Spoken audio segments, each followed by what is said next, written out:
MAGA's crumbling. Say it ain't so. The MAGA movement is cracking, and I'm not talking about random nobodies on Twitter. I'm talking the biggest names in the game, like Nick Fuentes, one of the most extreme MAGA figures out there, is telling his followers to vote Democrat. Tucker Carlson just got kicked out of MAGA by Trump himself. Theo Vaughn, Andrew Schultz, two of the biggest podcasters who helped get Trump elected, saying, I voted for none of this. And Joe Rogan, the man who arguably won Trump the election, he's questioning everything. Now, this isn't a crack in the wall. This is the wall crumbling down. Let me break down what's happened. All right, now look, to understand why this is happening all at once, you gotta understand the timeline. Ever since Trump started escalating with Iran and walked us into a war, his own base has started turning. Not the casual voter, y'all. I'm talking about his core, the people who built this movement. And one by one, they're walking away. Let's start with the most recent and insane one, y'all. Nick Fuentes. That guy told his followers to vote Democrat. So, Nick Fuentes, for those of you who don't know, he is a far right commentator, white nationalist. I'm talking, I love the Nazi type. And he was one of the most extreme Trump loyalists in the game. This man was all in. And this week, he told his massive audience, and I'm quoting here, to either skip the 2026 midterms entirely or vote Democrat. Let that sink in. Nick Fuentes, vote Democrat, those words in the same sentence, that wasn't on my bingo card for 2026. That's unthinkable. His whole argument is that Trump has broken every promise. No border wall funding. They're sending money overseas for wars, and now Iran. He said, and I'm not paraphrasing, we need to shut this administration down, which you'll see in this video. Are still in control. Is this a government of, by, and for the people? Do elections matter? Does the popular will matter in our representative democracy, in our republic? If we vote to repudiate a policy, a foreign interest group, a special interest group, repudiate a particular agenda, and we get that agenda anyway, that war, those people, regardless, what does that say about the political state, the actual true political reality of the United States of America? If anything, it just verifies what Trump said from the very beginning, which is that we are no longer in control. The people are no longer sovereign. And we knew that. That is something that we had always known and we had always suspected. This is confirmation. This is an illegitimate regime. The Constitution, representative democracy, our republic is effectively over. You can vote for a candidate that repudiates the global war on terror, the war in Iraq, regime change, someone that explicitly promises not to bring us into new conflicts. Someone that explicitly campaigns as the peace president, no new wars, and you'll get all of it anyway. We are in a state of distress. This is not a republic anymore. That's over. And the MAGA movement is surely dead, of course. But anyway, I digress. Now look, I'm not here to endorse Nick Fuentes. The man has said some disgusting, vile things. But when the most extreme member of your base tells people to vote for the other team, that tells you something. The eyes are opening and the battered spouse wants a divorce. Next, we have Tucker Carlson. He gets kicked out of MAGA. Now, Tucker Carlson, this might be the wildest part of the whole story. Tucker was basically the voice of MAGA for years. He has a personal relationship with Trump. His show, his platform has been the megaphone for this movement. But when Trump made the call on Iran, Tucker publicly pushed back hard. He even criticized the Iran war decision on his show. And Trump's response, he didn't like that. But let's check out what Tucker said in his show. Strategy. And actually, if you look at it backwards and try to assess recent events, even in this country, in American political life over the past several years, certainly over the past 6 or 8 months, you can see that a lot of what was happening here was preparation for where we are right now. In other words, people who wanted war in Iran were softening up the public for it, were manipulating the U.S. government in order to affect it, and were doing their very best to silence anyone who doubted its wisdom. A lot of the things we have seen in the recent past are, and now it's very obvious, they were all designed to get us to where we are now, war with Iran on behalf of Israel. Now, just a caveat at the outset, just because the prime minister of Israel wanted a regime change war with Iran does not mean in any sense that it was a wise idea for Israel. It certainly wasn't a good idea for the United States. No one just really disputes that. But was it a good idea for the country or for the prime minister who advocated for it? No, probably not, actually. Just because we want something doesn't mean it's good for us.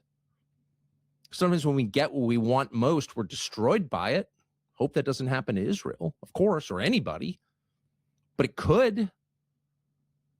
So when you get to the truth of things and you see who's pushing for them, that doesn't mean that person understands his own best interest or his country's own best interest. Often they don't. Often we don't. But it doesn't change the fact that we got here because Israel lobbied for it. And virtually everyone in the U.S. government, certainly in the Pentagon, understood the risks. The risks were obvious from day one. First, if you knock off a government, we have a long history of doing that. It's not that hard. The individual bravery of the U.S. military personnel, the soldiers who do it, is laudable, impressive, amazing sometimes. But that is, we have learned, the easy part. Killing Saddam, okay, amazing. What comes next? Et cetera, et cetera. This is all very, very well known. And it was very well known 48 hours ago that there was no real plan to replace the government we were hoping to topple. At which point, what? Well, now you have a country, Iran, the size of Western Europe, with 92 million people, a country that's, only a little over half Persian, that has its own internal divisions and dynamics and rivalries. You have that country potentially breaking apart. And what does that mean? Well, hard to see that as a good thing for the rest of the world. And like he said, those are very valid issues that he brought up. And of course, Trump didn't like that. So in his response, Trump says, and this is a direct quote, "Tucker has lost his way. I knew that a long time ago. He's not MAGA. Tucker Carlson is not MAGA," according to Trump. Think about that for a second. And it gets deeper. Laura Loomer and other pro-Israel conservatives were already sounding the alarm about Tucker, because once you start waking up, they think you're crazy, saying he's leaning into conspiracy theories and anti-it's not real rhetoric. So now you've got a war within the right wing about who's real MAGA and who's the traitor. That's not a movement. That's a civil war. And now we have the podcast bros, Theo Vaughn, Andrew Schultz, and Rogan. Now, this is the one that might matter the most long-term, because these aren't politicians. These are pundits. These are the guys who reach millions of young men every single week. Well, let's start with Andrew Schultz. This man literally helped give Trump credibility with young online audiences. He was on the Trump Glaze of the Year train. And now, in his exact words, I voted for none of this. He's doing the exact opposite of everything I voted for. Yeah. I want him to stop the wars. He's funding them. I want him to shrink spending, reduce the budget. He's increasing it. It's like everything that he said he's going to do, except sending immigrants back. And now he's even flip-flopped on that. I believe when Trump Everything. I voted for none of that. Okay, Schultz. That's not a subtle criticism from Schultz, but that appears to be a public breakup. Then we have Theo Von. Same thing. He had Trump on his podcast, and that interview was huge, a huge moment for the campaign that garnered around 17 million. And now Theo is saying the same thing. Trump, the guy that I voted for, is not the same guy that we see now. Newsflash, it is the same guy. But his feelings have been hurt. And then there's Joe Rogan, the biggest podcaster on the planet, the man whose endorsement arguably tipped the 2024 election. And right now, he's calling the news cycle madness. He's questioned the frozen water boys tactics. He's pushed back on the Iran's escalation. And according to many of his viewers, his questions and pushback on this regime have signaled that he's shifted. Now, I don't care what side of the aisle you're on. When you lose Rogan, Schultz, and Theo Von, you didn't lose supporters. You lost the entire pipeline to the young male red pill voters. And that pipeline is how Trump won. Now, the bigger picture of what this actually means. Well, let's zoom out. What does this really mean? Well, here's what I see. The MAGA coalition was always held together by one thing: loyalty to their leader. Not policy, not ideology, but loyalty. And the moment Trump made a decision that went against what his base wanted, which is no more wars, the whole thing started unraveling rather quickly. You got the far wing with Fuentes saying vote Democrat. You've got the media wing with Tucker getting expelled. You've got the culture ring with the podcast bros pulling away. And regular MAGA voters, well, AOL just reported that disillusioned Trump supporters are vowing to vote Democrat in 2026 because, and I quote, the GOP broke every single promise. This isn't even a left-wing media spin. These are MAGA people in their own words saying they're done. Now, does this mean the Republican Party is finished? Perhaps not. Let's be real. But does it mean the MAGA movement as we knew it is fracturing in a way we've never seen before? Absolutely. And the 2026 midterms are going to be the test. Here's my question to you, though, and I genuinely want to know.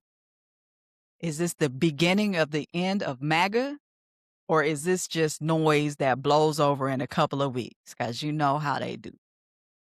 But because history tells us that movements don't die from the outside, they die from the inside. And right now, the inside is on fire. So drop your take in the comments.